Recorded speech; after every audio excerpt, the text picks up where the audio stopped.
Welcome to the Online Great Books podcast, brought to you by OnlineGreatBooks.com, where we talk about the good life, the great books, great conversation, and great ideas.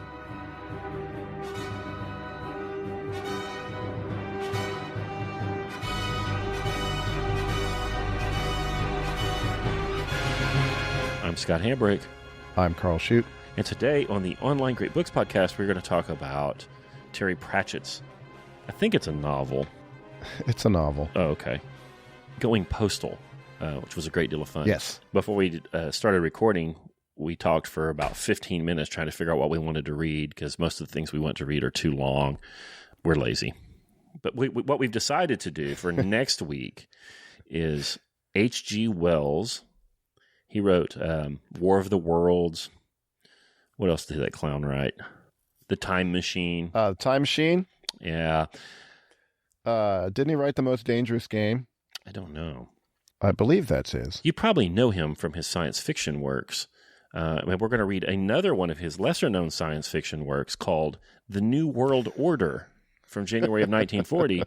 The byline is, whether it is attainable, how it can be attained, and what sort of world a world at peace will have to be. We're going to read that one next week. And then the week after, we're going to read E.F. Schumacher's book, What Small is Beautiful. If you like to read along with us, they'll give you as much heads up as we have ever had. Yeah, it might sound like this show is planned out. No, it doesn't. It's not. No, it doesn't even sound like that. Well, that's my defense. So my table and my living areas are always completely disorderly, and other members of my family yell at me for it. But my mind is ordered. Is it? That's where I keep all my orders inside my head. And, well, that's kind of like this show. Our thoughts are ordered. Okay. For the most part. But the actual show isn't really. Yeah, so this is a Terry Pratchett novel that was recommended to me by a student, and I have the copy. I had to get it on Kindle because I gave this to my daughter, and it became flattened. You can see in the video. She broke the spine. So she did to it. Yeah, everything stays nice until you have kids. But so a student of mine gave me a copy of Going Postal and said, I think you'll like this. And it took me a while to read it, and then I read it, and I thought, I really like this. I hadn't gotten into Terry Pratchett at all just because, see, it's a novel of Discworld. I think it's like the 33rd Discworld novel. There's 47 of them. And I hadn't really got into Discworld. It's a weird thing. So all of this happens on Discworld, okay? It's a flat Earth, which resides on 4 elephants, which reside on the back of a gigantic space turtle, which flies through space. I see nothing wrong so far. That was a little bit of a barrier for me at the beginning. Yeah, I see nothing wrong right now. The sun is very small and it goes around the space turtle. Light actually does not travel at the speed of light. You can catch some of that in the novel when he talks about lamps emanating their light, and it hadn't quite reached this corner of the room yet. He's got some things worked out for how to make this make sense. But the story's not really about the discness of Discworld. Is it science fiction? I don't think it is. I think it's Jonathan Swift. Yeah, okay. It's satire, set safely on an impossible world where things that could never happen, but yet it's the same things that happen in the regular world. And I've read a fair amount, well, not a fair amount. I've read like probably 15 Discworld novels now. They get better as you go. So that's why we started in the middle at number 33 and not with The Color of Magic, which is the first one, which is okay but not great, in my opinion. About a cowardly wizard named Rincewind who's not very good. And they get better as you go on. They're super funny. There's satire. There's little bits in it. There's great quotes. Like he's got a quote somewhere. You know that quote, if you teach a man to fish, if you give a man a match, he'll be warm for a few seconds. If you light him on fire, he'll be warm for the rest of his life. Yes. It's brilliant. In the early novels, there is a barbarian character named Cohen. Cohen the Barbarian. He's about 85 years old and his joints hurt. It's hard being a barbarian. There's a book where the dog learns to talk. I think it's about Hollywood, actually. It's about Hollywood movies. And the dog learns to talk. But there's a part where he has to pretend to be a dog. And the way Pratchett does it in language, he says, And the dog said, bark. Right. Because he can't bark anymore because he's achieved speech. He has to pretend to bark. Brilliant little bits like that. He also reminds me quite a bit of Woodhouse. Oh, I was getting a lot more Douglas Adams than Woodhouse, but yeah, I'll buy that. They're in the same galaxy, sure. I'll buy that. This particular novel is about a con man named Moist von Lipwig. I love the names. They're fantastic. We'll go over some of those here in a bit. Who gets caught running a confidence game, I don't know, making fake bonds, doing the sorts of bad things that con men do. Gets caught by the patrician, who is the ruler of the city of Ankh-Morpork. Yeah. It's a hyphenated name, apparently 2 cities. Apparently Ankh grew up and surrounded Morpork, or maybe it was the other way around, which is kind of London, New York, maybe. Like 1600s. It's kind of a science fiction-y, but it's also their technology is it's almost like steampunk, sort of. Mm-hmm. The steampunk junk is just that. Well, he's done a good job of world building. He portrays them having sophisticated thoughts about technology without having what we would consider to be advanced technology. Right? That's a good way to put it. Which I really like, because nowadays, I think we're led to believe that any time in the past was primitive. The thoughts that people had that accompanied all of that in that era were primitive, and that we're better at thinking now, and we've learned something or whatever. One of the main technologies in this book is just a series of semaphore towers that people use to relay messages quickly across the disc. And, yeah, the clacks. Yeah, it is semaphore towers, you know. He doesn't really describe them in very much detail, but I picture something like a windmill you would see in the Netherlands. But it's high technology, and keeping that semaphore tower network going is big doings for them. Well, you know, if the world is flat, you can do a line of sight semaphore tower network pretty easily. You bet. Yeah. So the clacks is kind of the internet, sort of. But so you can talk about the internet without talking about the internet. Mm-hmm. And because it's set in an absolutely ludicrous fantasy world, you have enough distance that you might be able to come around the back door and think about things that you wouldn't think normally. Yeah. Is this a Straussian esoteric book here? It's a little esoteric. I think Vetinari is... well, the thing about Vetinari, we'll get to him, I suppose, but I like him. Oh, absolutely. But he's the tyrant. Vetinari, Machiavelli. Yeah, Discworld is built up of a series of city-states, and this Vetinari is the tyrant of Ankh-Morpork. And he's unapologetic about being a tyrant. Nowadays, we think of tyrants as being, that's a bad thing. But in Roman times, you could be a tyrant because you needed power to deal. You could be, anointed or elected or declared a tyrant? How did that work, Karl? You seized it. Yeah, I mean, generally you seized it. Weren't there provisions to make someone tyrant for a limited period of time during war? In Rome, there on? was. In Rome, you could be a dictator for a limited time. Dictator is not an insult in ancient Rome. It's an office. And if you live in Cincinnati, mm-hmm. that town is named after Cincinnatus, who was one of the great dictators of ancient Rome. Celebrated because he took supreme power. He defeated the Gauls or whoever it was who was invading, and then he went back to his farm. Yeah. So tyrant and dictator hasn't always been awful. It just, a benevolent person in that position can do lots of benevolent things because of all the power they have. And this guy, even though he's the tyrant and is probably to be feared, seems to be an excellent manager, excellent judge of people, and a keen observer who's able to figure out what the problems are in that society and fix them by non-political means, which I think is really, really good. Yeah. He has a little bit of, there's a spot in the book where he's wondering, am I a tyrant? Yeah. And then he thinks about, Ankh-Morpork, could it be ruled by anything other than a tyrant? Can anything be ruled by anything other than a tyrant? Yeah, which are uncomfortable thoughts to have. You'd hope that your tyrant was as good a tyrant as Lord Vetinari. who you would know, dear listener, when you dive into Discworld, you find out that he's had his beginning in the Assassin's Guild. Because there's a guild for assassins, right? Well, there probably is anyway, but in real life, but in the novel, they're public. Right. Everybody knows where they are. And there's a thieves guild. If you don't pay up your insurance, they rob your house. Doesn't seem that far-fetched. Yeah, so the plot line. A con man. What seems like a small-time con man. Alfred... What's his name? Well, that's his fake name. His nom de plume was Alfred Spangler. Alfred Spangler. He gets caught as Alfred Spangler. He's somehow embezzled $150,000, but he gets caught by a veterinary and put in prison.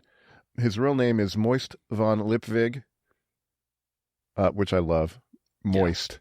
It's funny. So he's working on getting out of his prison cell, and the book starts, and he's figured out he's got a spoon, and he's carving away at the brick, and he's going to get the brick out, and he pulls the brick out, and he just finds another brick behind it, and one of the guards says, "Well done, Mr. Spangler." You know, they clap. They're applauding him. It was all a setup, that they left him the spoon. It's Lord Vetinari's orders. He insists that all condemned prisoners should be offered the prospect of freedom. Occupational therapy. Even though there's no chance for freedom, they've got something to do. They can try to escape, even though they're not going to escape. Because hope, and it's the good things and the bad things about hope are main themes here in this book, I think. Yeah, that and the golems. We'll talk about them. There are golems. Yeah, a golem is a clay man, animated through magical means, through words in his head, actually. They're zombie pottery. Yep, but not evil. So this guy, he gets hung for his crimes. And by Daniel One Drop Trooper. Yeah. The executioner, the cheerful executioner.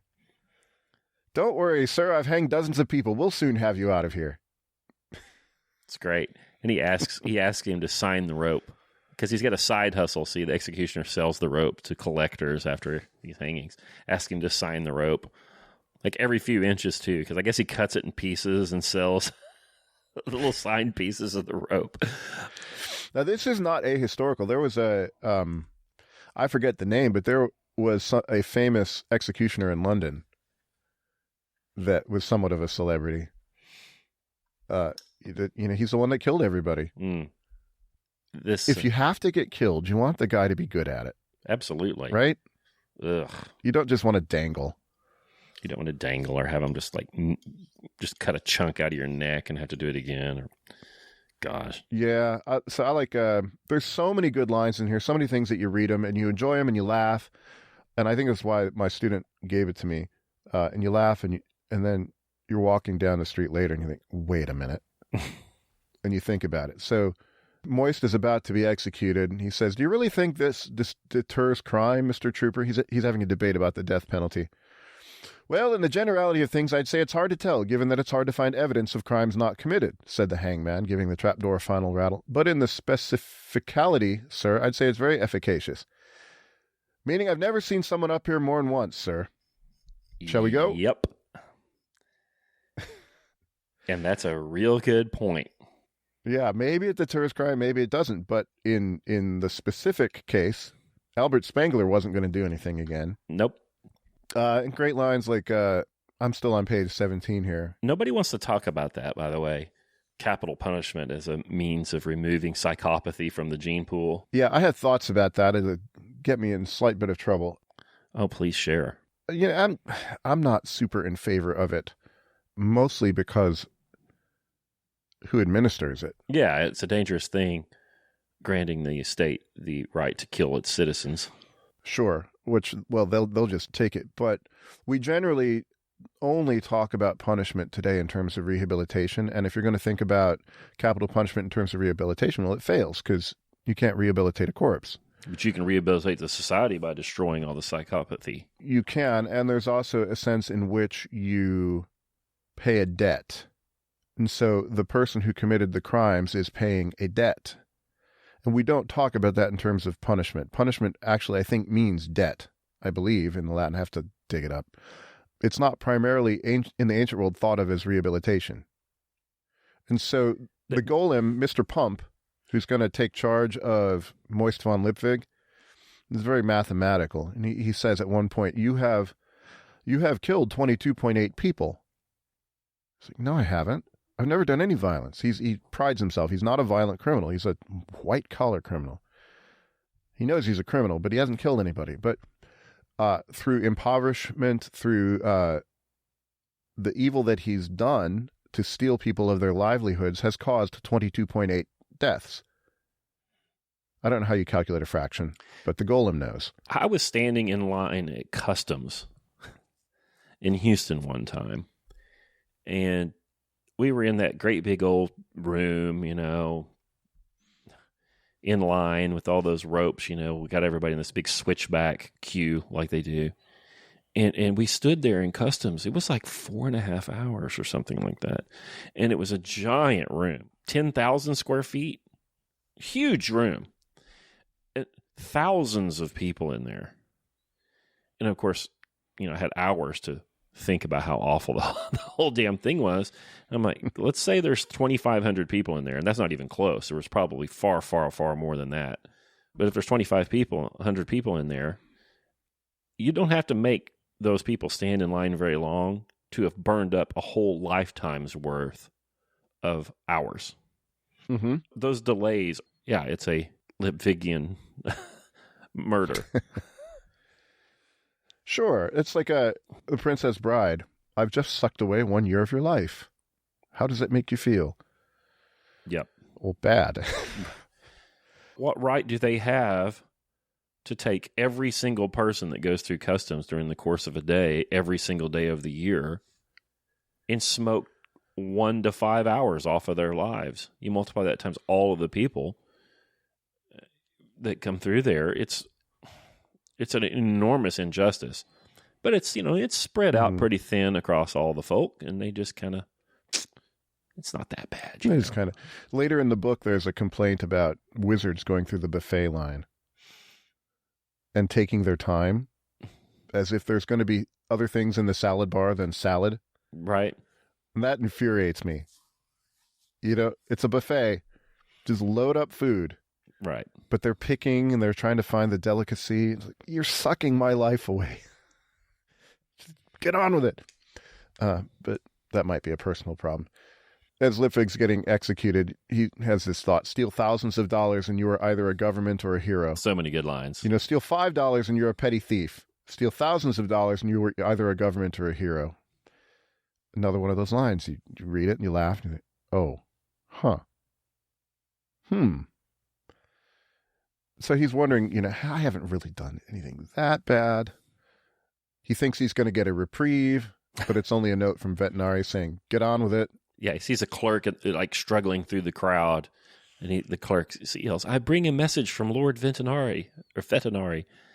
He's thinking, excellent. Here comes my reprieve. And the message says, get on with it. So funny. His last words were, I commend my soul to any god that can find it. Yeah. There's gods in Discworld. Yes. And they're kind of funny. My favorite is Anoia. She is the goddess of things stuck in your kitchen drawer. Like ladles, in particular. Yes. Yeah. Yeah, it's kind of like the Furies. But somehow Vetinari fakes this hanging, and he doesn't die. And he fakes it because he has a use for this man. Right. He has a use for him. He's got a problem with this monopoly. So the tyrant, who is the state, his power is being subverted or undermined or in competition with this monopoly over communications that is represented by the Grand Trunk Company, which owns all these semaphore towers. Led by Reacher Gilt. Reacher Gilt. Gilt. And this is my esoteric reading, right? He doesn't actually say anything about this. Vetinari doesn't say why he wants... He just picks the right guy knowing that he's going to have the same sort of... Moist is going to have the kind of drives that drive him to do what Vetinari wants. And Vetinari doesn't even have to tell him what he wants him to do. Mm-hmm. Yes. So He's veterinary. This is my reading. He doesn't say this out loud. Pratchett doesn't say this out loud. Is threatened by or sees a problem with the monopoly on communications that is run by this corporate syndicate. The state-run post office is in shambles, and the state can't really control communications at this point. There is no radio. There's only newspaper. I think Elizabethan England, maybe, kind of, as far as their technology is concerned. So he wants something done about that. And he's the tyrant. He could just round people up and kill them if he wanted to, but that he doesn't choose to do that. So he takes this con man, this white-collar criminal, gives him resources, knowing that the guy's drives and ambitions and proclivities will bring him in direct conflict with the Grand Trunk Company. Mm-hmm. Perfect management. Right. So he's hiring a government servant, and Moist has got some reservations. And he says, when you sentenced Alfred Spangler, carry on, you said he was a natural-born criminal, a fraudster by vocation, a habitual liar, a perverted genius, and totally untrustworthy. Are you accepting my offer, Mr. Lipwig? That's exactly what he wants. Welcome to government service. Now, he's got an option. He doesn't have to take the job. There's a door. Mm-hmm. He can always walk out. But, of course, you walk out, and it's a bottomless pit.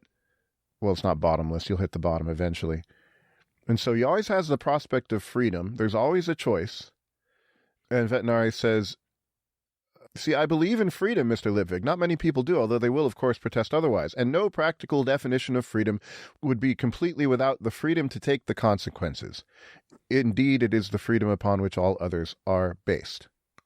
That's you don't have to take the job. You are free not to take the job, but the consequence is you'll be dead.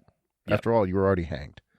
And that's another bit. You say, aha, Veterinary, you're a funny guy. Then you walk down the sidewalk and think, freedom, consequences, responsibility, and rights. My goodness, there's all sorts of thoughts that open up, I think, for me, reading these later Pratchett novels. Even the early ones. You know, there was a line where there's an early one which isn't that good, but they've got like a fake Athens, philosophical Athens, and this one country brags that we don't even have a word for slavery in our language. And the Athenian philosopher says, I don't think the fish have a word for water either. Right. Freedom. This is the part of the show where I deuce on libertarians. No practical definition of freedom would be completely without the freedom to take the consequences. We never talk about that. I think the modern American notion of freedom is really license. Yeah. I could do whatever I want to do. And nobody says, well, yeah, if you choose to do that, yeah, you can put any plant in your body you want. You'll probably, if you put enough of that cannabis plant in your body, you'll probably have trouble finding your car keys. There are consequences. Nobody ever talks about it. Mm-hmm. It absolutely has to have consequences, or it's not even freedom. What is it then? It's an unreality at that point. Yeah. I mean, so I used to do this test in classes. Sometimes you'd have students who are determinists. If they're actually thinking that's a good thing, but they'll be in class and they'll think that, well, there's no free will. And I will have them do the experiment where you make yourself hungry, buy pizza, sit in front of it, and don't eat it. If you are able not to eat it, then you're free. Right. Okay, being just following your desires wherever they lead in the moment is not really freedom. Everything does that. Pigs do that. Are they free? The free pig is the one who sits back from the trough and looks at you and starts making plans. Yeah. Real freedom is going to involve discomfort. Real freedom is encountered when you do things that you don't necessarily want to do, but that you have determined are the right things to do, and that you choose them anyway, even though all your inclinations are running the other way. But Socrates, wouldn't the man who had no choice in front of him, but the best choice only, wouldn't he be the most free? Oh, but I'm not sure I go all the way with Socrates. The problem is virtue knowledge. I think knowledge is part of virtue, but all your habits are what you really have to fight with. We don't just pick. Paul writes about this in the letter to the Romans. You don't pick the thing that you want. You pick the thing that you do not want. That's most of our activity. And so the real freedom would be choosing the thing that you really want to do. Yeah, we don't but have isn't the fun thing. We don't have control over the things that, well, wait a minute. We don't have control over liking things. Not much, no. Not much. You have a It craving. takes a lot of work to like something differently. You have a craving flung on you. We don't have a lot of control over what we like. Language is so weird. That sounds like I don't have control over the things I like. Like, I like my wife and I don't have enough control over her, which is true. But that's not what I mean. I don't have a control over the fact that I do like her. And never did. The humans in the state we are, we tend to like things that aren't good for us. But so wouldn't you really be the freest if the only choices you could make were those choices for those things that were good for you? So you're a peasant, and the king decrees that you can only eat healthful foods. You must get 8 hours of sleep, moderation, no video games, checkers only. I don't know, whatever, right? Chess is decadent. So you can't, exactly. To learn to play chess is gentlemanly, but to learn to play it well is destructive. Right. Ooh, yeah, you have to be a bad character to be good at chess. You got to give up a lot. To be the sort of person who cares about memorizing chess openings. And means you probably don't care about other stuff. Well, this is one of the dilemmas that Vetinari has. If he prevents a murder through tyranting, right? Is that a moral act? He could prevent a whole lot of things. So when you're in a position like he's in, you could do what do Catholics call it, sins of omission. I guess these would be virtues of omission. You make good things happen by preventing people from doing things. Mm-hmm. That, along with your monopoly on violence. Well, are you doing good or not? Well, if you have to... Where's the line between tyrant and king?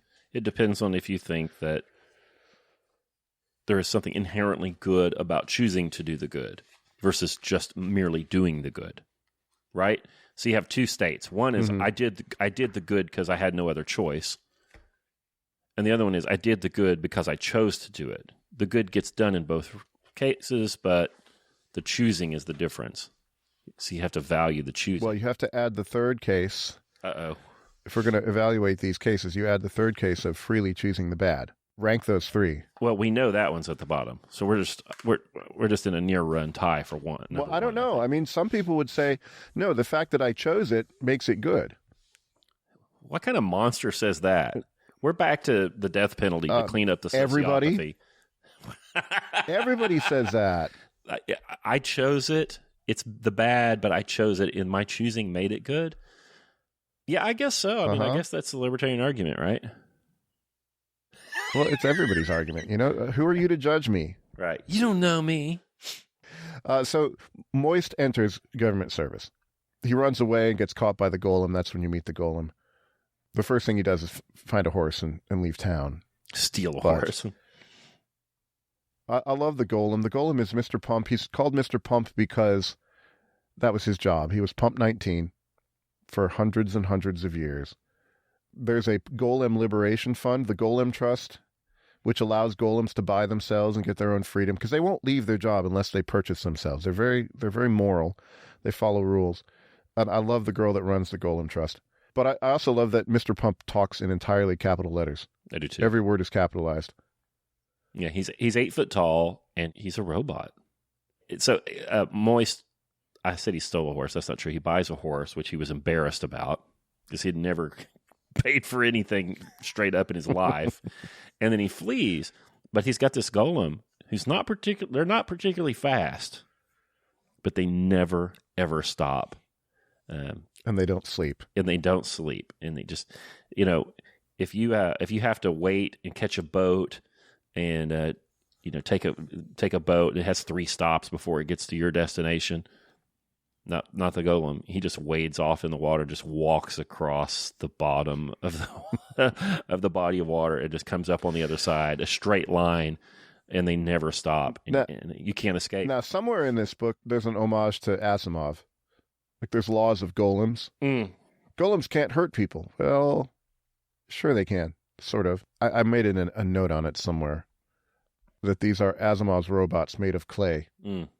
All right, well, why is Lipwig good? Well, why is he going to be good at the post office? Yeah, there it is. It's on page 34. A golem mustn't harm a human being or allow a human being to come to harm unless ordered to do so by a duly constituted authority. So the robots in Discworld can actually kill you if the government tells them to. They're the police. Yeah, Moist is well suited for this job that he has in front of him. And he doesn't even know what the job is, right? Veterinary says, you're the postmaster now. But he doesn't tell him what that means. The post office is in a shambles. The buildings are a wreck. There are only 2 postmen left, essentially. And Veterinary, if he was a bum, could just kind of hang out there and just cruise it out the rest of his days. But he's ambitious, and he's an optimizer. He wants to see things work, and he's a showman. He can't not build. And I love that about him. And he's the right guy for the job because he's a con man, and he knows people. Well, in order to make a post office work, and I think you can extend this, in order to make government institutions in general work, people have to believe some stuff. Should we make a list of the things they must believe? That might be dangerous. Well, there's a sign on the front of the post office. Neither rain nor snow nor glom of knit can stay these messengers about their duty. Well, they're missing some letters, but you know what it's supposed to be. Yeah. They have to go find the letters. The letters have been stolen by Hugo's dressmaking shop or something. But you believe that, right? You believe that these noble postmen are going to bring your letters come hell or high water, that it's a noble profession. I've known some postmen, or a friend of mine is one. He's pretty noble about it. You got to believe stuff. This is the part where I invite hate mail. But we have to believe that the hate mail will get to you because of the nobility of the post office. Oh, I see. We're talking about a fantasy novel where a guy's making an imaginary post office work. Okay? And he has certain skills with words and getting people to believe stuff that's going to make him successful. And there are parallels in the world that, we have universal public education. If I'm rounding up because not everybody believes in it, but if we didn't believe in it, it'd fall apart. You have to, nobody robs mailboxes, or at least not very many. Right. You have to believe a lot of stuff to make a post office work. There are a couple of things that Moist believes or knows. See, there's 2 different things, aren't they? Yes. That make him well suited for this. One is, he says on page 28, you can't fool an honest man. Like, he would run these scams where he would say, oh boy, I've fallen on hard times and I've got this diamond ring and I'll sell it for, a quarter of what it's worth because I'm hard up. And an honest guy wouldn't pay a quarter on the dollar for it. So there's a dishonest part of people that take him up on that, and then later on they find it's a brass ring with cut glass stone in it. He realizes that you can't fool an honest man. He also believes that most people aren't honest. And then his other belief is that hope gets people in trouble and makes them gullible and makes them more accepting than maybe they ought to be. So this dishonesty coupled with hope allows people to act contrary to what reality is telling them to do. And he knows how to get in the gap between them and reality and steer them where he wants them to go, which makes him a very good leader. Yes. The gap between, what did you say? The gap between reality, honesty, and hope, and how that does not allow them to align with reality. Yeah. Because we know that hope and optimism are cowardice. Yeah. Well, we have, so there's 2 employees of the post office now. There's Mr. Grote, Tolliver Grote, and then Stanley. I don't know if Stanley has 2 names. They're the only ones left. Everyone else is left. Everyone else is gone. Grote is junior postman, even though he's 75 years old, because no postmasters stuck around long enough to elevate him. Poor guy. And Stanley has a pin addiction, which I thought was very funny. He's a pin collector. Mm-hmm. And can tell you... Takes all kinds. I know everything about pins, sir. Not fountain pens. Stick pins, straight pins, push pins. And not needles. Not needles. Oh, no, those are... That's base. How dare you? Apparently there's a culture of pin collectors in Ankh-Morpork. You find these sorts of people at the comic book shop. Yep. Yeah. You know, that's fine. Different strokes for different folks, but it's just comic books. No, it's not. It's an original X-Men. His parents passed away of the gnats on their farm out in the wilds, and he was raised by peas. And Moist says, surely you mean on peas, Mr. Grote. By peas, sir. Very unusual case.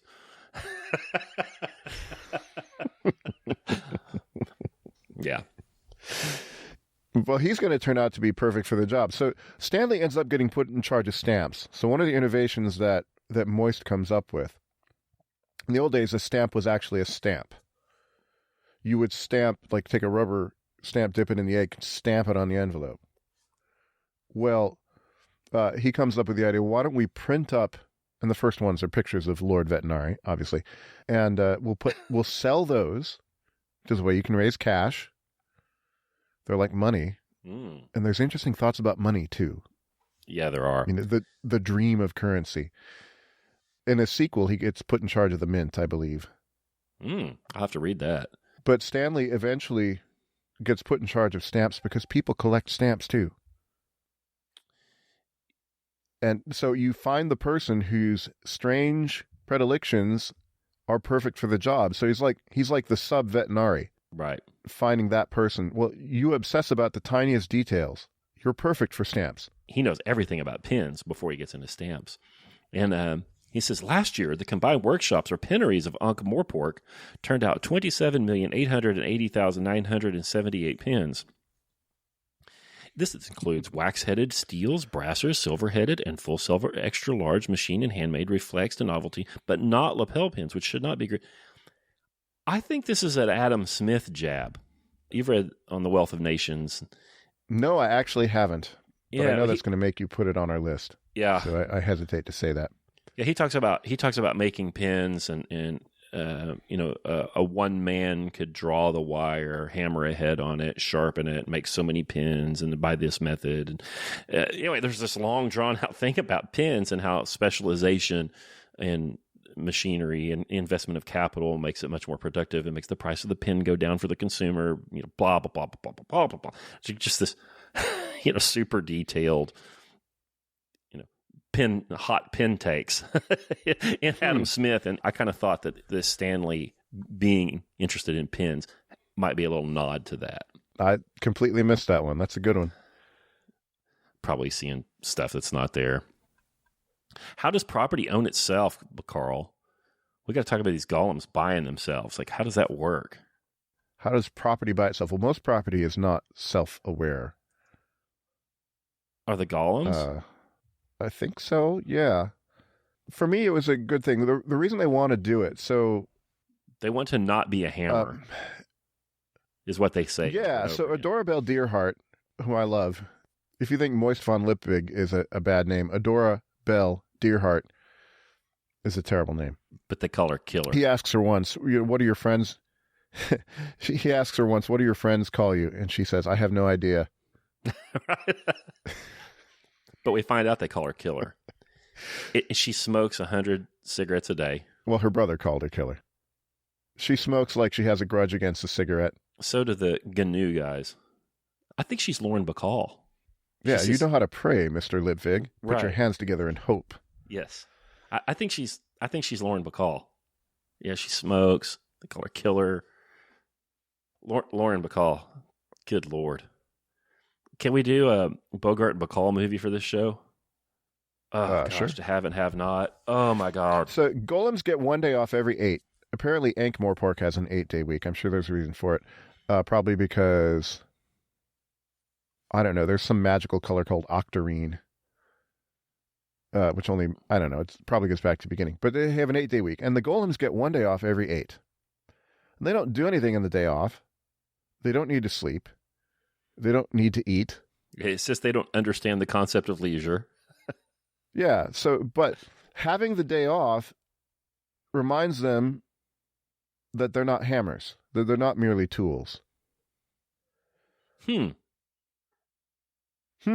one of those funny lines. You walk down the sidewalk, you think, oh, am I a hammer? Oh, it's so awesome that I don't have a commute anymore, and I just work from home, and I don't have to go to the office, and I can wear sweatpants.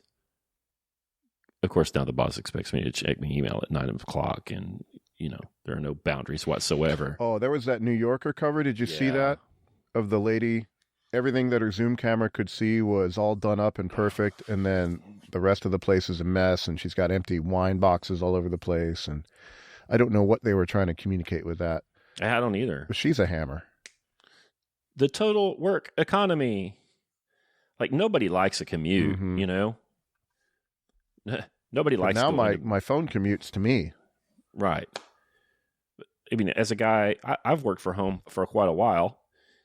More and more of you guys that are listening have. And it's really hard to have boundaries, to say stop, and to stop being a hammer, stop hitting those nails. It's really tough.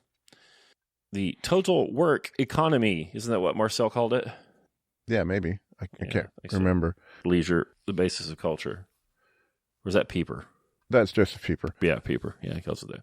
Well, the mail. All right, let's talk about the mail. They have a slight problem at the post office.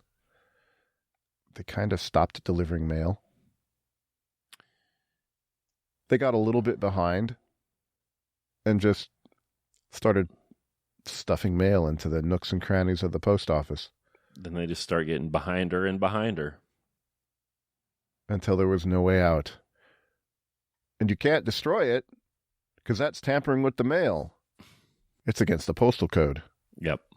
So they've delivered no mail. But it's a government office, so it hasn't folded up. It hasn't stopped. Even though it's doing nothing. It's still there. Stanley fills the inkwells every day because the regulations say the inkwells need to be filled. Even though there's nobody there, nobody ever uses them. He goes and he lights the lamps because postal regulations say it must have a well-lit workplace. Postal regulations don't say, apparently, that you have to deliver the mail. He didn't make that point in here, but I guess they don't.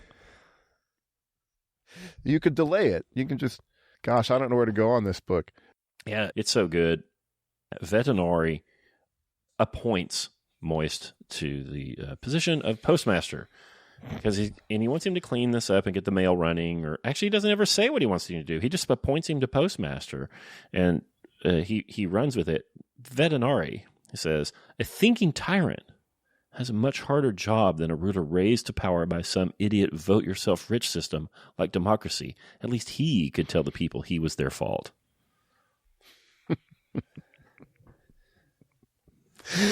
Yeah, I love the little quotes in here. On page 61, Moist is having a moment of doubt.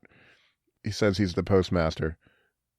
What kind of man would put a known criminal in charge of a major branch of government, apart from, say, the average voter? Womp womp. Yeah, it's so good. So much fun. Yeah, it's a Moist on a kind of on a whim one day. He picks up a letter and reads it and then just delivers it. And nobody had even thought of this in decades, apparently. And delivers it to a shopkeeper. And it was a letter that, of course, he had never gotten. And is a letter in which his sweetheart professed her love for him, and he never got that. And their romance fell apart because he didn't get that letter. And years later, he's a widower and she's a widow.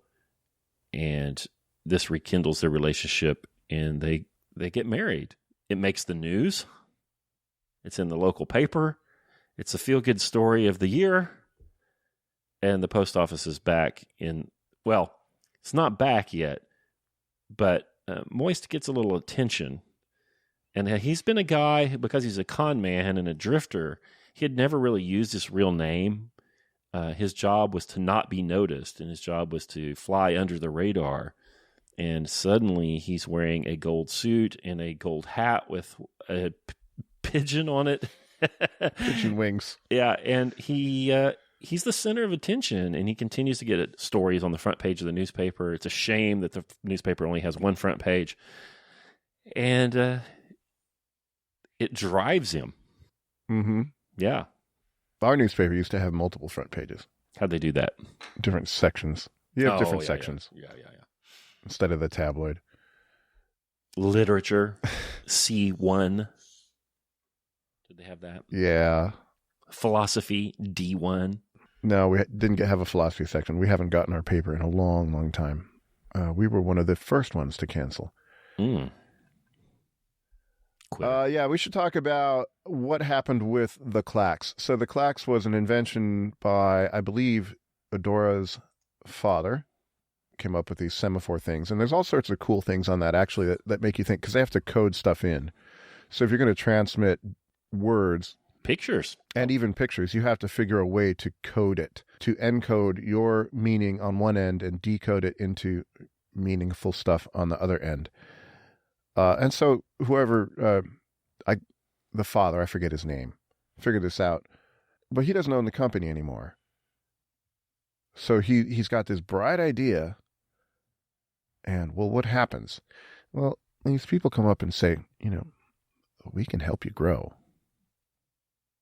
Let me read this section.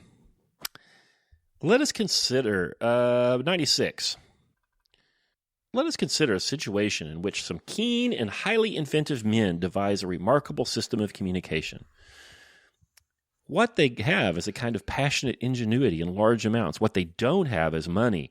They are not used to money. So they meet some people who invite them to other people, who introduce them to other people, friendly people, who for, a 40% stake in the enterprise give them as the much-needed cash and, very important, much fatherly advice and an introduction to a really good firm of accountants. And so they proceed, and soon money is coming in and money is going out, but somehow they learn they're not quite as financially stable as they think and really do need more money. Well, this is all fine because it is clear to all that the basic enterprise is going to be a money tree one day. And does it matter if they sign over another 15%? It's just money. It's not important in the way that shutter mechanisms are, is it? And then they find out that, yes, it is. It is everything. Suddenly the world's turned upside down. Suddenly those nice people aren't so friendly anymore. Suddenly it turns out that those bits of paper they signed in a hurry, were advised to sign by people who smiled all the time, mean that they don't actually own anything at all. Not patents, not property, nothing. This is the big deal here. Not even the contents of their own heads, indeed. Even any ideas they have now don't belong to them, apparently, and somehow they're still in trouble about money. Do not take equity investors, people. Your business doesn't need money. It needs customers. Yeah, so they made a mistake. Oh, but my R&D. Do something else. You'll end up not owning it. You'll end up not owning it. If you work for Bell Labs and you have an idea, that idea belongs to Bell Labs. If you're a man who invents a shutter mechanism whereby we can build a worldwide semaphore tower network and communicate across the globe at high speed, and you sell 40% and then 15%, and your equity partners now own 55% of the company, you find that your ideas and the contents of your head and your ingenuity now belong to them. Mm-hmm. Good job, dum-dum. Well, but he was really good with shutters. When Bain Capital comes... Yeah. So there's stuff in here about corporate takeovers and might ring a bell with you. The Deerhearts get ruined. The son gets thrown off a tower because he was going to create a competitor because he was a genius at this stuff. And the daughter, Adora Bell, is off with the Golem Trust, chain smoking. Well, there's a love interest because Moist falls in love with her because he sees through her. Me too. She aims a crossbow. Did you say me too? Yes. She nearly shoots him in the head with a crossbow several times. Everybody always falls for his crap except her. And so that's fascinating to her. She knows he's a fraud. And the more he tells her he's a fraud, the more she likes it. He's like, oh, you can't trust me at all.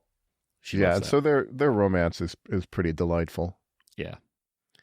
We got to go back to these people swiping this business. Guilt is talking to Vetinari. And he says, don't patronize me, my lord. We own the trunk. It is our property. You understand that? Property is the foundation of freedom. Oh, customers complain about the service and the cost, but customers always complain about such things. We have no shortage of customers at whatever the cost. Before the semaphore news from Genua took months to get here. Now it takes less than a day. It is affordable magic. We are answerable to our shareholders, my lord, not with respect to you. It is not your business. It is our business, and we will run it according to the market. I hope there are no tyrannies here. This is, with respect, a free city.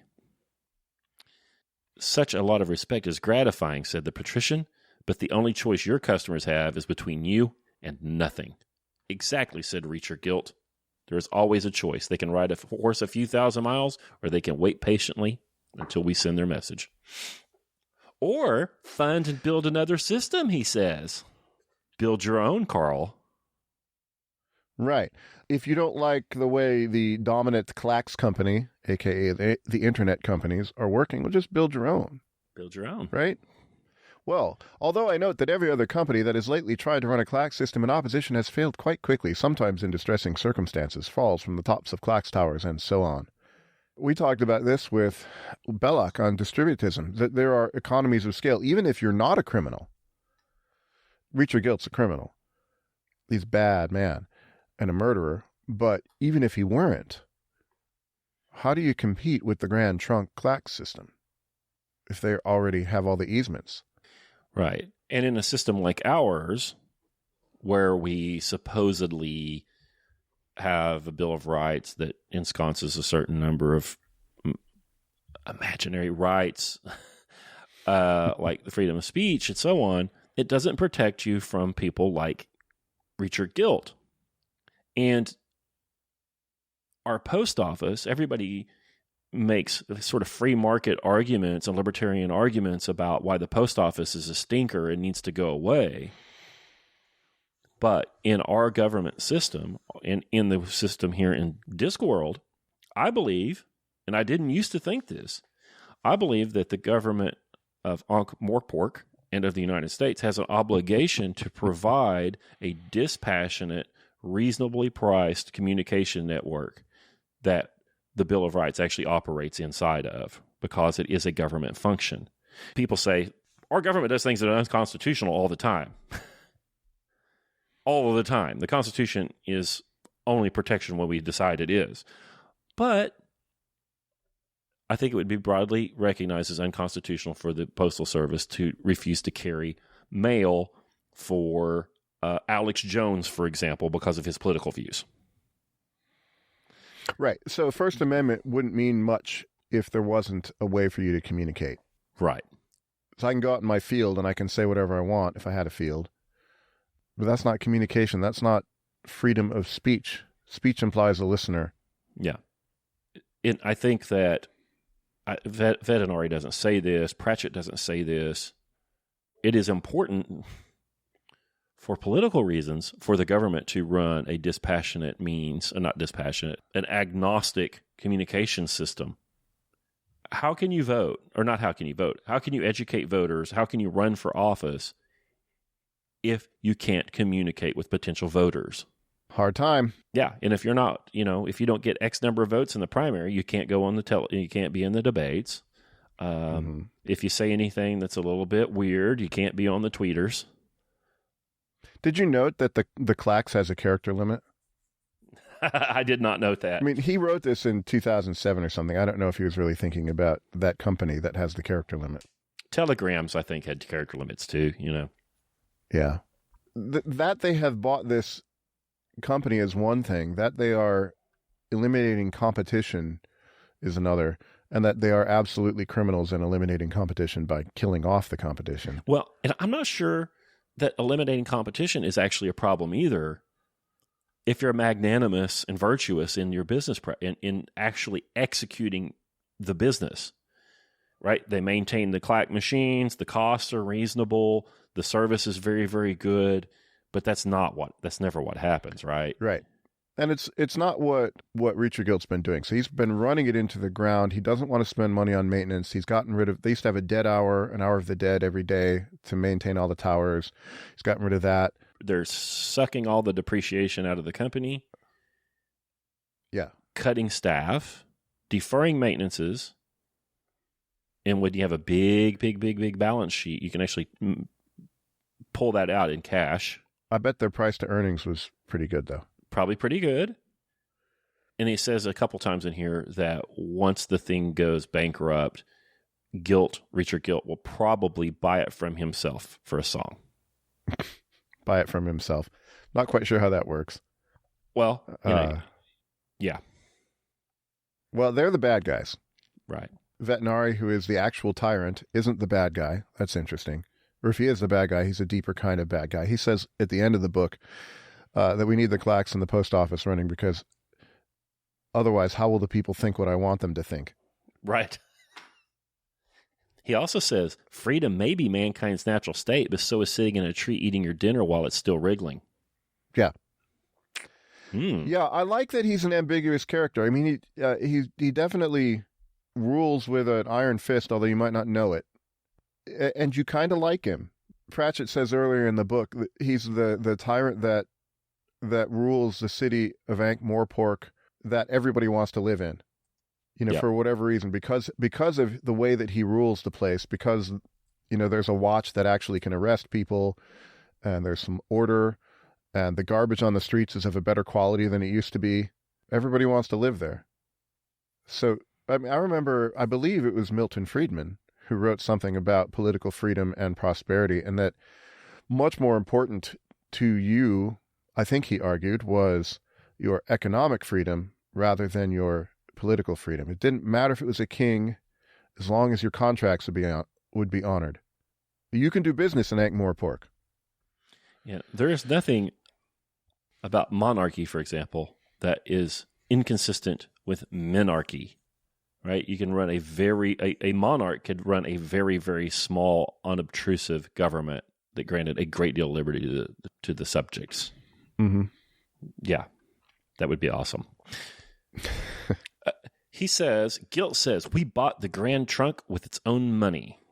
And that, sir, is what business finance is, Karl. Buying it with its own money? Yeah. Oh, we're going to project a discounted current value of future earnings, and then we'll come up with an amortization table. I don't understand that stuff. You know why? Send your emails to Karl, because it's bullshit. And my email is dev/null. Right. Yeah. So you take a business and you look at all the profit and loss statements and you look at what its debt service costs them and you look at the condition of the equipment and you try to figure out what the future costs are going to be, what future sales are going to be like, estimate the earnings.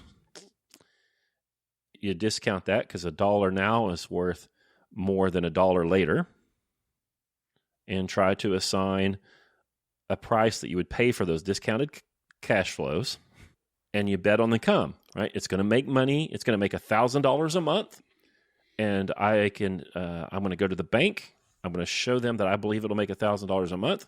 They're going to agree with me, and I am going to pay $600 a month out of that $1,000 over the next 7 years to buy that business. And of course, people don't go to the bank very often. There's the Small Business Administration that runs loans through your local bank occasionally for dumb businesses like candle shops that sell Lamborghini lamps. You guys know the ones. Small Business Administration loans to help DJs buy sound systems. But that's really what selling bonds is about, or anything else. It's all usurious garbage. So there. I'm full of hot takes today, Karl. I'm just trying to figure out where I want to go. We're only 100 and something pages in this book. It's so much fun. It's enjoyable to read. The book is so much fun, but I can't have any fun with anything. So there's this legend that the Klaxmen have. We get to meet some of them. These are people, they're nerds. They're people that love their work. They love being up on a tower. They're IT workers. Yeah, we were chatting before we started. We were chatting about Linux versus BSD, and I was geeking out a little bit. the people that do that sort of stuff, they don't necessarily care if they make any money. That's why you can steal from them. Yeah. Because they don't care if they make any money. They care that the code is tight and audited, or whatever the fancy words that OpenBSD uses. So these are the sorts of people that have been, that are being ruined. So when the company, I forget how you put it, when the company is running itself into the ground to increase profits so that it can buy it from itself, they're deferring maintenance. What does that mean practically? It means that things break. It means that people have to go up on the towers and fix things. So, for example, if you deferred maintenance on a electrical transmission system in a state, okay, just for instance, and you had a weather event and everything breaks, now you've got to have linesmen out there fixing these lines in an ice storm. Well, you're probably going to have some accidents. Probably have to pay a little overtime, a little double time. You might have some people die. Yep. It's dangerous work, or lose fingers or whatever. Living on the depreciation. Does that make any sense to you? No. Only if you don't love the business. And if you don't love the business, maybe you shouldn't be in it. But the way we're set up, the people who run the businesses don't necessarily know anything about it. I'm thinking of, I have a Hewlett-Packard calculator, which is the most wonderful thing ever done. And they don't make calculators anymore. Yeah, I know. I don't think they make anything. I think it's all made somewhere else. You ever go to estate sales, Karl? No. Should I? Probably not. Well, that makes my story hard to tell. I'll do my best. Well, around here, Grandma will go to the nursing home, or she'll die or something. And the family will hire a company to run an estate sale. And they go to Grandma's house and put prices on everything in the house. And then on Thursday, Friday, and Saturday, they just open the doors and you just walk through the house and just buy their stuff. So there are some nice neighborhoods here in Tulsa that oil and gas built, essentially. And you drive through these neighborhoods, you look at these big homes, and you're like, wow, these are fantastic, you know. And then you go to an estate sale and you walk through that house and you see that they haven't done a single thing to the house since Carter was the president. And they're living on their depreciation. You know, the house, let's say the house is worth $1 million. If it doesn't need a roof, if the kitchen isn't linoleum, if the bathroom isn't avocado green, so Grandma passed away or whatever, and the house is just not worth what it would have been. And she's had shelter there, but the bill comes due when you sell the house, and the capital hasn't been protected. It hasn't been repaired. The upstairs bathroom leaked, and the floor and the ceiling downstairs underneath the bathroom is wavy and mildewed and cracked and whatever. They sell the house at a discount because the next person that buys it's going to just spend $400,000. Maybe to get it up to code and get the black mold out of it so people don't get sick when they live there, you know. Mm-hmm. And the grandma's living on her depreciation. Sometimes they're living on it, and sometimes it's just plain old negligence. Private equity firms tend to pull that equity out of the businesses on purpose. It's not negligence. It is a plan. They believe the business could be leveraged more and that they could increase the earnings short term more than they have. So they pile debt on that business, pull the cash out of that business, and extend the time between oil changes on the equipment. It won't matter this year, but it'll matter eventually. I hate it. Right. Well, they're not nerds. They're not the ones that love what they're doing. No, they're evil. Usury's evil. Without the leverage, you might have deferred maintenances. But that manipulating the balance sheet like that to enrich yourself doesn't happen unless you can borrow money. Yeah, I would like a reconsideration of usury. Me too. Usury used to be this terrible sin until it wasn't. Yeah. Now people think usury is just like high interest at a check cashing place. No, it's any lending at interest. So Gilt is talking to Crispin. He says, calm yourself, Chris, but nothing is going to go wrong. You think about money in the old-fashioned way. Money is not a thing. It's not even a process. It's kind of a shared dream. We dream that a small disk of common metal is worth the price of a substantial meal. Once you wake up from that dream, you can swim in a sea of money. Mm-hmm. Yeah, and this is just a funny fantasy novel on a Discworld, right? Mm-hmm. He's throwing a whole lot of thought grenades at you. I have heard that Terry Pratchett in real life was angry all the time. My brother. And I believe it. Yeah, I believe it. And so there's a legend. So they're talking about, the Clacksmen are talking about John Deerheart who fell off the tower. He never wanted to go home. He was a real linesman. His name was in the code, in the wind, in the rigging, in the shutters. Haven't you heard the saying, man's not dead while his name is still spoken? And so they'll like send the names back and forth on the Grand Trunk, which is going to come back again at the end of the novel. It's the way that guilt finally gets beaten. But I remember when Terry Pratchett died, it was a little while ago, people on the internets would just type his name, or they put it in the code. If they, like in free software, they'll put it in the code because, they liked him and they miss him. There's a media player, the VLC media player, that you might encounter. Mm-hmm.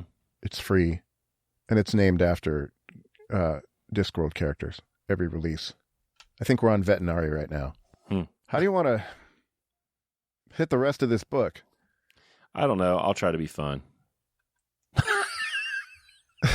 The whole thing's fun. Some of the old postmen show up, and they put Moist through a initiation into the Postman's Guild. So funny. He hires golems to deliver mail, and they're good because they're immune to dogs biting them. Yeah, except fire and water. They're pottery. They are pottery. They're animated pottery. The post office burns down. It turns out that postmasters have been dying. And Moist finds this out. So, 4 of them have died before him. There's a curse on the post office. Well, the curse is a banshee hired by Reacher Guilt. The banshee is a flying humanoid creature that will screech and then eat you. Should we just say how he gets out of it? Or maybe we shouldn't. No. I've been too dark here. The book is so much fun. I laughed several times. But it is kind of the age-old story about the evil banker that takes the family farm, and Dudley Do-Right, restores the property to the old home place to the family.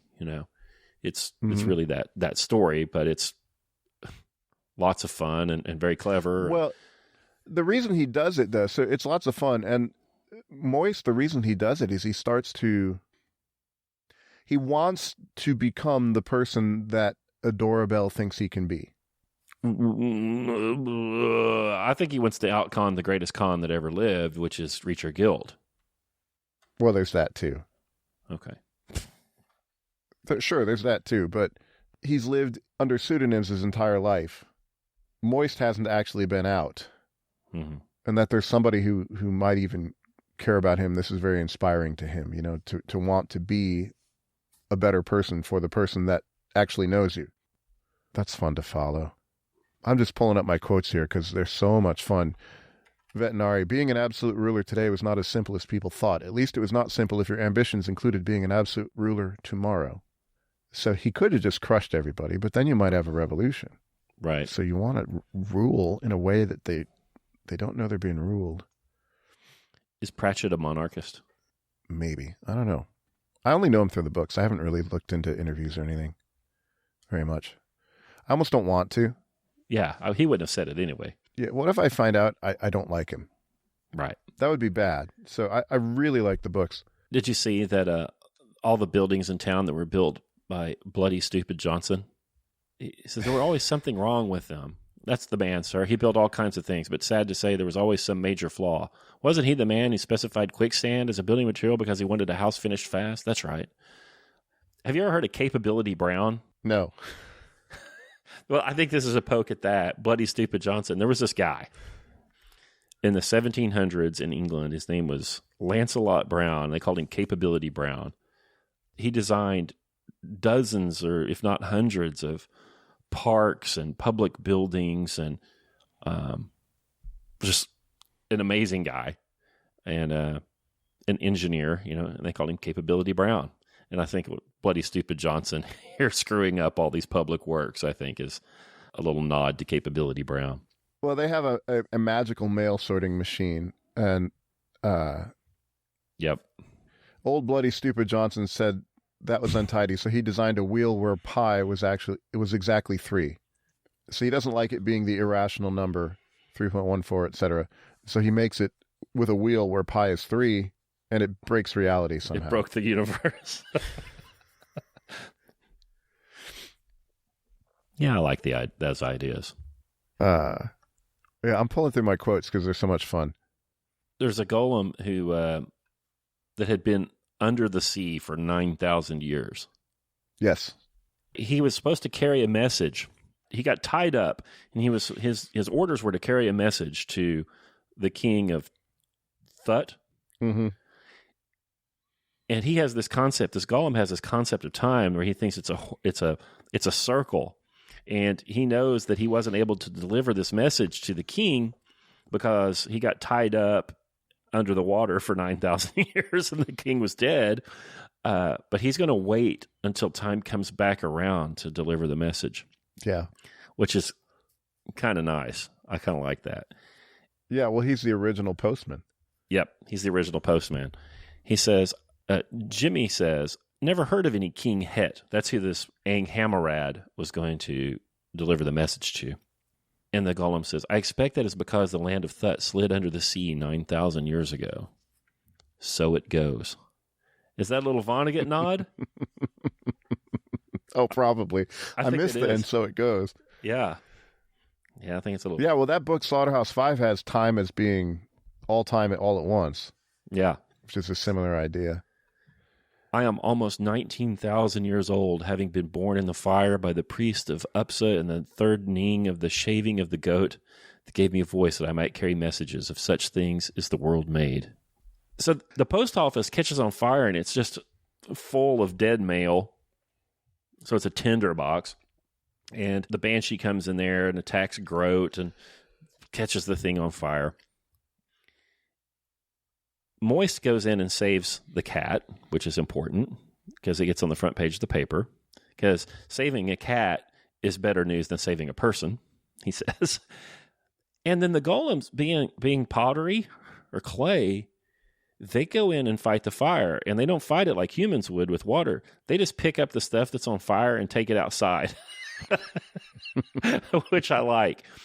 So this golem, who's 19,000 years old, goes in to fight this fire, and they're just red hot, but they're pottery. They're fired clay. They don't catch on fire. So he's red hot, and then the rainwater tank on the roof breaks through and cools him too quickly, and he shatters. That's the only way you can kill a golem. It's really sad, Karl. Mm-hmm. It's really sad. I'm sorry. But then, in the afterlife, Death shows up. And Death is a persistent character in these novels, and he always speaks in all caps, in a sepulchral voice. I don't have the page up right now, but he says, most people move on. The golem, he's happy just to stay there because he doesn't have anything to do. He's not a hammer. Yeah, he's happy to stay in the waiting room. He'll stay there forever. Yeah. Terry Pratchett he does that to me. I want to read a little bit about, this is on page 214. So Moist has found Teamer and spools. He's found people to make stamps. So funny. And the first stamp is fed in Ari's face. Yeah. And all the people are making jokes about licking Vetinari's backside. And they're like, we can't do this anymore. Yeah, and there's fun little details like figuring out how to separate stamps. You had to figure out to make the pinholes in the paper, and that's where Stanley comes in because he knows all about pin paper. Do you remember that when you'd get that little round container with the spiral paper in it with the straight pins in there? your teacher would have that on her desk, and she would take the paper you made an F on and like pin it to the. Yeah, I hadn't thought about that in, 35 years or something like that until he talked about that in here. Yeah, so he goes to the stamp people and he needs more stamps. I need 5 pennies and $1 a day after, please. And they're talking back, and it's shop talk. You'll scorch your boots, Mr. Moist, said Spools. Got to move, Mr. Spools, got to fly. And he's a little ashamed. And Moist reflects. He says he liked Teamer and Spools. He liked the kind of business where you could actually speak to the man whose name was over the door. It meant it probably wasn't run by crooks. And he liked the big, solid, unflappable workmen, recognizing in them all the things he knew he lacked: steadfastness, solidarity, and honesty. You couldn't lie to a lathe or fool a hammer. They were good people, and quite unlike him. Yeah, I kind of like that. I told you this story a long time ago about us visiting the harp factory in Chicago. Yeah. These $250,000 harps, which are made by just craftsmen. Yep. It's just a wood shop. Some of them are putting gold leaf on a really intricately carved bit of wood, but there's probably not too much chicanery going on in the wood shop, because in the end, you still have to have a harp. When you're doing the manual arts, you have to be entirely mapped to reality, or things break, people get hurt, and stuff goes wrong. I love that about it. Yeah, it might be good practice to find a manual art and just learn it, even if you work in the world of business finance. We have a welding inspector at Online Great Books. I'm taking welding at night, and I posted it in the Shopcraft channel on Slack. I posted some pictures of some of my welds, and he told me he would have passed my weld.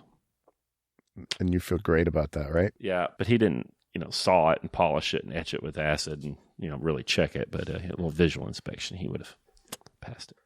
Yeah, it's satisfying to be able to actually do something. And you know what pass a weld means? It means that it's safe. It means that you can stick some metal together and it's not going to, and the work you did won't fail. It's a big deal. It's not just, I followed the instructions and I made the Betty Crocker cake mix, and it's much more than that, really. If you're going to, something, not all welding is equal, but, people weld up pressure vessels and airframes and all kinds of critical stuff that people's lives depend on. Underwater welding. Underwater.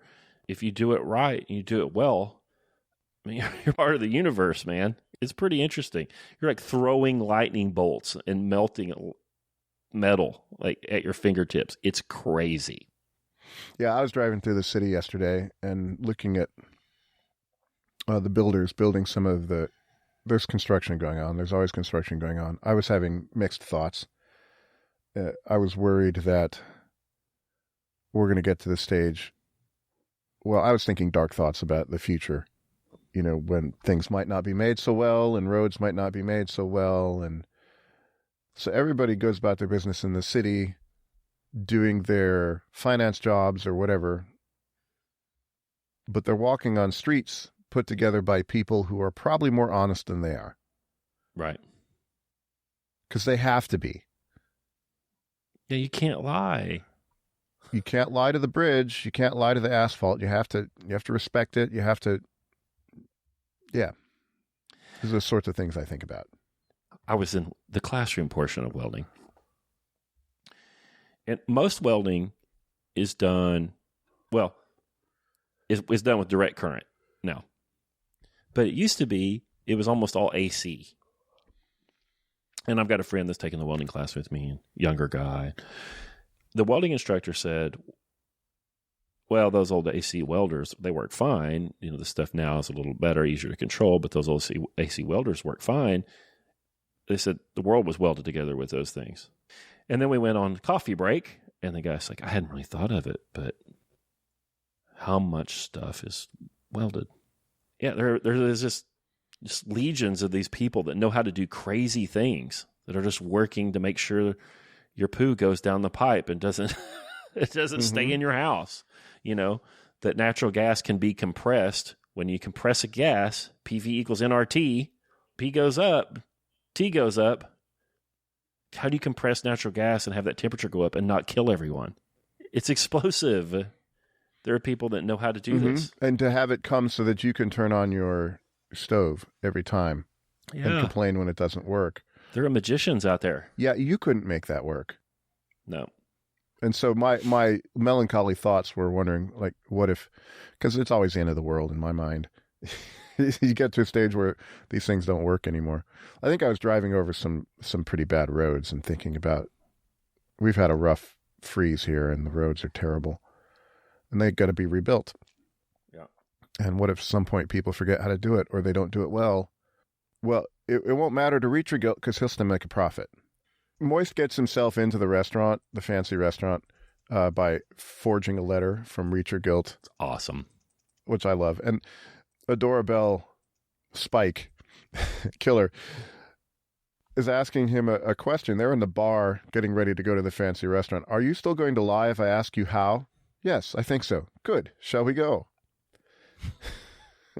She's fine. I think she kind of likes that he's a liar. I'm not quite sure why.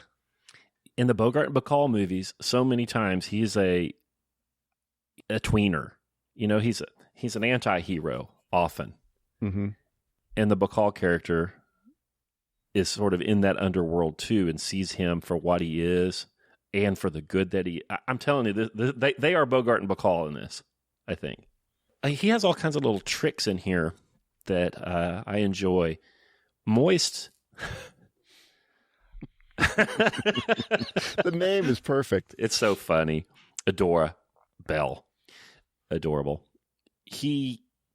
Whenever he's around her, Pratchett writes a bunch of stuff that Moist says in italics. And then at the end of it, he lets you know that was a thought. And then he actually says something different. Mm-hmm. So he'll be around her. And Deerheart says, "You hardly know me, and yet you invited me out on a date. Why?" "Because you called me a phony. You saw through me straight away. Because you didn't nail my head to the door with your crossbow. Because you have no small talk. Because I'd like to know you better, even though it would be like smooching an ashtray. Because I wonder if you could put into the rest of your life the passion you put into smoking a cigarette. In defiance of Miss McAlariat, I'd like to commit hanky-panky with you, Miss Adora Bell Deerheart. Well, certainly hanky and possibly panky when we get to know each other better. I'd like to know as much about your soul as you know about mine." But he said, "Because I hardly know you." He does that over and over again. Yeah. Yeah, in his inner monologue when he's confronted with her is always very nice. Yeah, you caught the Clint Eastwood reference? No. Where is it where she stabs his foot with the stiletto heel? Oh, I did. Yeah. That's in the bar. Problem with a 450-page book, dear listener. This is good pod right now, us digging for a quote. Right. I know what you're thinking. Can I push this all the way through to the floor? I don't rightly know. Yeah, it's Clint Eastwood. Yeah, she's wearing, she takes martial arts classes and she's wearing high heels and the heels are sharpened. And she just stabs a guy's foot that's hitting on her at the bar. It's just a ton of fun and biting a political commentary at the same time. Mm-hmm. So I was thinking about this. In the book, there's Tump Tower. Yeah. So that was kind of funny. Now, let's say, this is where if I found out more about Pratchett, okay, if I really dug in, and what if I found out he was Labor Party or something and said nasty things about people that I might get turned off. And I might say, well, I don't want to read these novels anymore. And yet they're so good. So by putting distance by cloaking everything in a story, telling it in parables, it's not about Twitter and it's not about any particular finance person.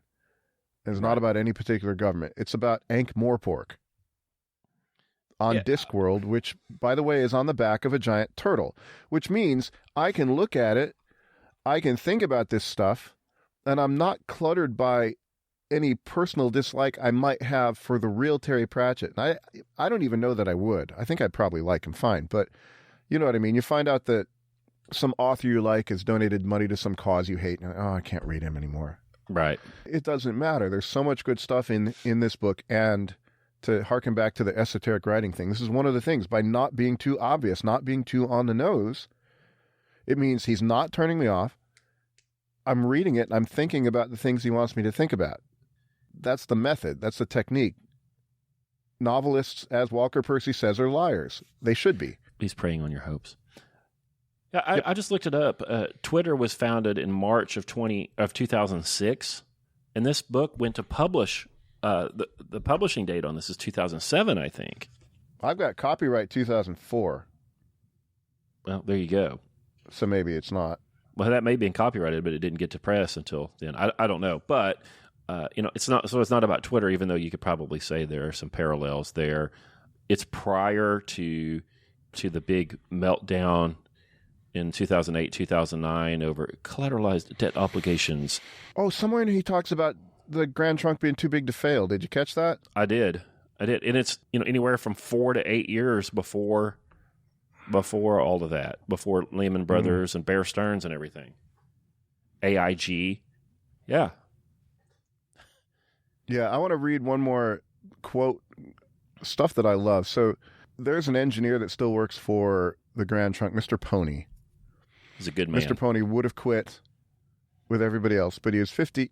He'd come with the company and hung on because at the age of 58, with twinges in your knuckles, a sick wife, and a bad back, you think twice about grand gestures such as storming out. So he's an engineer that works for the company, and he's not real happy with what they're doing, but if you quit, you lose your livelihood. So you can understand.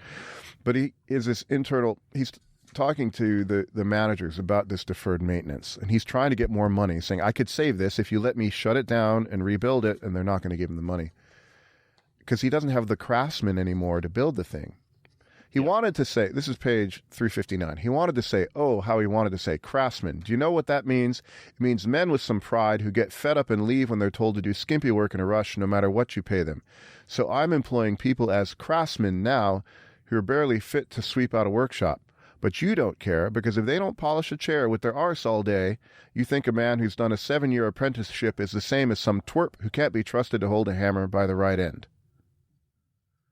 Those people that build all the stuff that you walk on and drive on, they don't make much account in the world. They're not maybe college educated, right? You ever see those polls about college educated voters? I hate those polls. Yeah, it's a 7-year apprenticeship. I got a buddy who's a landscaper. Does hard work in the sun all summer. Yep. He must have not had enough opportunities. Yeah, he should have been a lawyer. Pushing words. How do people think that this stuff is going to get done if, I know, never mind. What? It's not going to get done. Oh, no, I think the progressives have an idea of how it'll get done.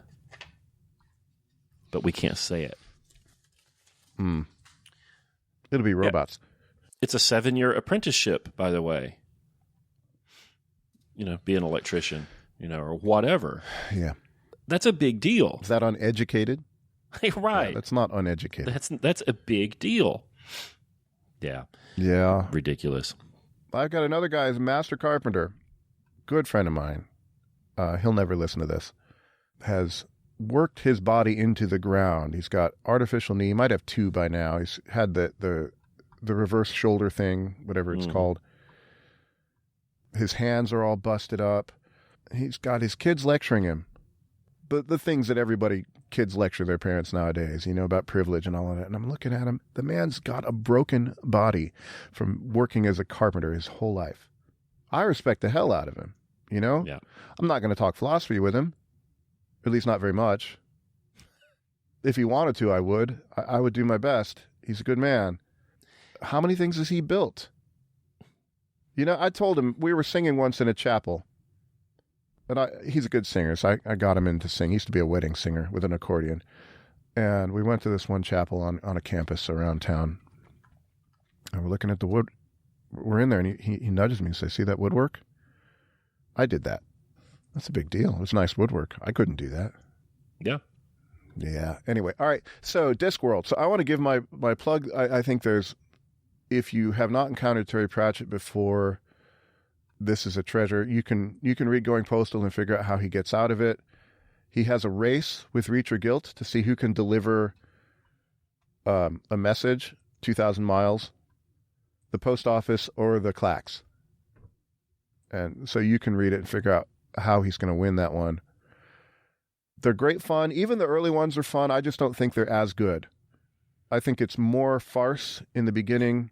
Yeah. The later books, I love them. The last 3 or so that he wrote, there's this young girl character, Tiffany Aching.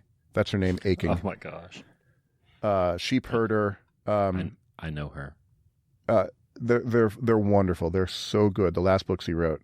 I'll probably reread them. I've already read them twice. I'm definitely going to read some more of these if I ever have time. Mr. Grote goes to the hospital. They've got him in a gown. They cut his clothes off of him because he had all these homemade remedies. He would fill his socks with sulfur, his pants with saltpeter. Like his clothes exploded. So he's got this hospital gown on, and Moist goes to see him, and he says, "Can you walk, Tolliver?"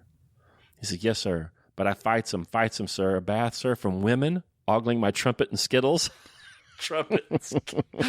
So famously, there's that, rhyming Cockney slang, from, I don't know, turn of the century England. And Grote has this rhyming slang that doesn't rhyme.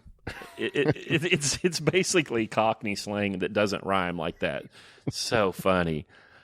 I laughed at him over and over again. He called it so trumpet and skittles, and then he said something else just a page or two later. I wrote him down. Where is it?